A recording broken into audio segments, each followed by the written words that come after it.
When Isaac was old, and his eyes were so weak that he could no longer see, he called for Esau, his older son, and said to him, "For my son."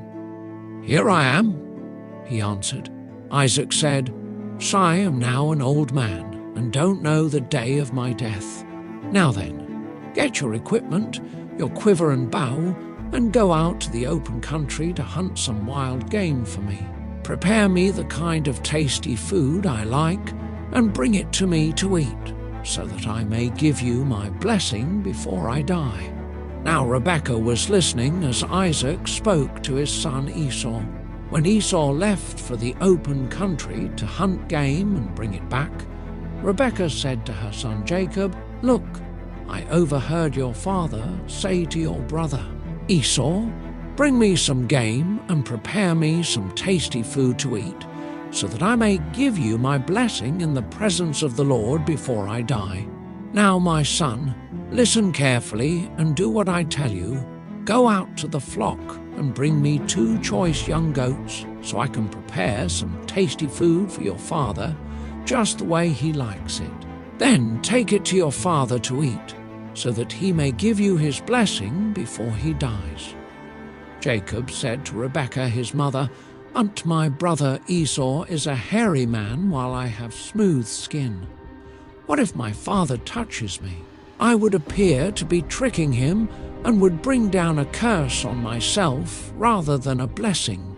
His mother said to him, "My son, let the curse fall on me. Just do what I say. Go and get them for me." So he went and got them and brought them to his mother, and she prepared some tasty food, just the way his father liked it. Then Rebekah took the best clothes of Esau, her older son, which she had in the house, and put them on her younger son Jacob. She also covered his hands and the smooth part of his neck with the goatskins. Then she handed to her son Jacob the tasty food and the bread she had made. He went to his father and said, My father?" "Yes, my son," he answered. "What is it?" Jacob said to his father, "I am Esau, your firstborn. I have done as you told me. Please sit up and eat some of my game, so that you may give me your blessing." Isaac asked his son, "How did you find it so quickly, my son?" "The Lord your God gave me success," he replied. Then Isaac said to Jacob, "Come near so I can touch you, my son, to know whether you really are my son Esau or not." Jacob went close to his father Isaac, who touched him and said, "The voice is the voice of Jacob, but the hands are the hands of Esau." He did not recognize him, for his hands were hairy like those of his brother Esau, so he proceeded to bless him. "Are you really my son Esau?" he asked. "I am," he replied. Then he said, "For my son, bring me some of your game to eat, so that I may give you my blessing." Jacob brought it to him, and he ate, and he brought some wine, and he drank. Then his father Isaac said to him, "Come here, my son, and kiss me." So he went to him and kissed him. When Isaac caught the smell of his clothes, he blessed him and said, "Ah, the smell of my son is like the smell of a field that the Lord has blessed. May God give you heaven's dew and earth's richness, an abundance of grain and new wine.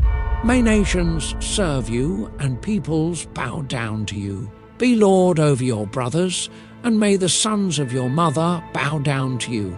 May those who curse you be cursed, and those who bless you be blessed." After Isaac finished blessing him, and Jacob had scarcely left his father's presence, his brother Esau came in from hunting. He too prepared some tasty food and brought it to his father. Then he said to him, "My father, please sit up and eat some of my game, so that you may give me your blessing." His father Isaac asked him, "Who are you?" "And I am your son," he answered, "so firstborn Esau." Isaac trembled violently and said, "Who was it then that hunted game and brought it to me? I ate it just before you came, and I blessed him. and indeed he will be blessed." When Esau heard his father's words, he burst out with a loud and bitter cry and said to his father, "Bless me, me too, my father." But he said, "Your brother came deceitfully and took your blessing." Esau said, "'Tisn't he rightly named Jacob? This is the second time he has taken advantage of me. He took my birthright, and now he's taken my blessing." Then he asked, "Haven't you reserved any blessing for me?" Isaac answered Esau, "And I have made him lord over you, and have made all his relatives his servants, and I have sustained him with grain and new wine. So what can I possibly do for you, my son?" Esau said to his father, "Do you have only one blessing, my father? Bless me too, my father." Then Esau wept aloud. His father Isaac answered him, "Your dwelling will be away from the earth's richness, away from the dew of heaven above.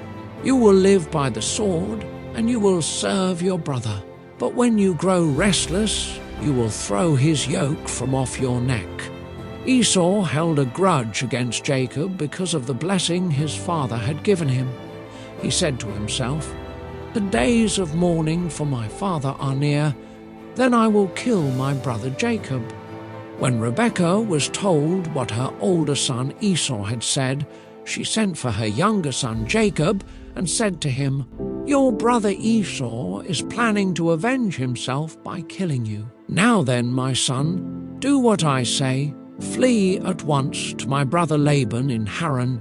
Stay with him for a while until your brother's fury subsides. When your brother is no longer angry with you and forgets what you did to him, I'll send word for you to come back from there.